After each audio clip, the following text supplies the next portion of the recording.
नमस्कार दोस्तों, आज की वीडियो में हम पढ़ेंगे जादुई पेड़ की कहानी। चलिए वीडियो को शुरू करते हैं। वीडियो शुरू करने से पहले वीडियो को लाइक, चैनल को सब्सक्राइब अवश्य कर लें। दोस्तों, कहानी की मदद से आज हम हिंदी पढ़ना भी सीखेंगे। कहानी को पढ़ना शुरू करते हैं। बहुत समय पहले की बात है। बहुत समय पहले की बात है। एक छोटे से गांव में एक जादुई पेड़ था। एक छोटे से गांव में एक जादुई पेड़ था। उस पेड़ के बारे में सभी कहते थे। उस पेड़ के बारे में सभी कहते थे कि वह उन बच्चों की मुरादें पूरी करता है जो अच्छे काम करते हैं। उसी गांव में एक नन्हा बालक राजू रहता था। उसी गांव में एक नन्हा बालक राजू रहता था जो रोज स्कूल जाता और शाम को अपने दोस्तों के साथ उस जादुई पेड़ के नीचे खेलता। राजू, क्या तुमने कभी उस पेड़ से कुछ मांगा? उसकी सहेली रीमा ने पूछा। जी हाँ, मैंने मांगा है, राजू ने मुस्कुराते हुए कहा। मैंने इस गांव के लिए खुशियां और सफलता मांगी है। यही वजह है कि मुझे इन में विश्वास है। एक दिन गांव में एक दुखद स्थिति आ गई। एक दिन गांव में दुखद स्थिति आ गई। एक असमान सूखे ने सबकी खेती और पानी के स्रोत को सुखा दिया। गांव के लोग परेशान थे और सबने मिलकर प्रार्थना की। राजू ने भी उस जादुई पेड़ के सामने जाकर कहा। राजू ने भी उस जादुई पेड़ के सामने जाकर कहा, प्रकृति की देवी, मुझे कोई धन संपत्ति नहीं चाहिए। मुझे कोई धन संपत्ति नहीं चाहिए, बस मेरे गांव की खुशहाली चाहिए। उसकी सच्ची प्रार्थना सुनकर आसमान में बादल छाए। उसकी सच्ची प्रार्थना सुनकर आसमान में बादल छाए और जोरदार बारिश हुई। सूखे की परेशानी दूर हुई और गांव फिर से हरा भरा हो गया।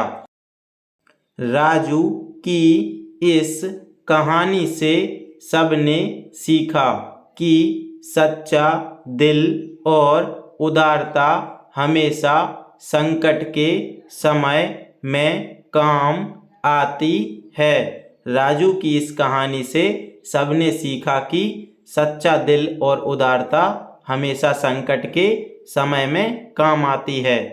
उसकी यह कहानी आज भी हिंदी की कहानियों में सुनाई जाती है और गांव वाले आभारी हैं कि उनके पास ऐसे बच्चे हैं जो गांव की भलाई के लिए सोचते हैं। गांव वालों की प्यार और आभार की भावना ने उनके दिलों में नई आशा जगा दी। गांव वालों की प्यार और आभार की भावना ने उनके दिलों में नई आशा जगा दी। राजू का उदाहरण देखकर सभी ने अपनी सोच बदलना शुरू कर दिया। राजू का उदाहरण देखकर सभी ने अपनी सोच बदलना शुरू कर दिया। अब वे समझ गए थे कि सिर्फ अपने लिए नहीं बल्कि सभी के भले के लिए काम करना ही असली खुशी की कुंजी है। उसके बाद से गांव में हर शाम सभा होती जहां सब लोग मिलकर गांव की तरक्की के लिए योजनाएं बनाते। राजू के प्रोत्साहन से सभी बच्चे भी स्कूल में ज़्यादा ध्यान से पढ़ने लगे और बड़ों ने अपनी खेतों को और बेहतर तरीके से जोतना शुरू कर दिया। समय के साथ राजू ने देखा कि जादुई पेड़ अब केवल एक पेड़ नहीं रहा था। राजू ने देखा कि जादुई पेड़ अब केवल एक पेड़ नहीं रहा था, वह गांव की एकता और साझेदारी का प्रतीक बन गया था।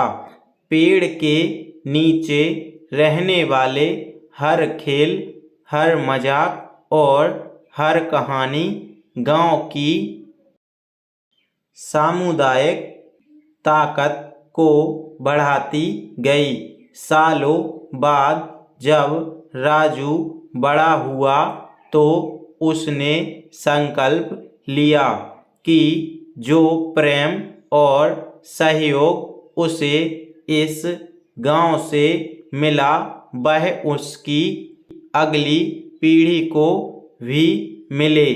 उसने स्कूल के बच्चों को पढ़ाना शुरू कर दिया और अपनी समझदारी से गांव के लोगों को नई खेती की तकनीकें बताईं। गांव में अब हरियाली थी, समृद्धि थी और सबसे बढ़कर एक दूसरे के प्रति प्यार और सम्मान था। जादुई पेड़ अब भी वहाँ था, अपनी जगह पर मजबूती से खड़ा, अपने नीचे नई कहानियों को जन्म देता। और यही कहानी राजू ने अपने बच्चों को भी सुनाई कि कैसे एक छोटी सी प्रकृति की पूजा से पूरे गांव की किस्मत बदल गई। राजू और जादुई पेड़ की कहानी हमेशा सिखाती रहेगी कि साझा प्रयास से ही सच्ची खुशियाँ मिलती हैं।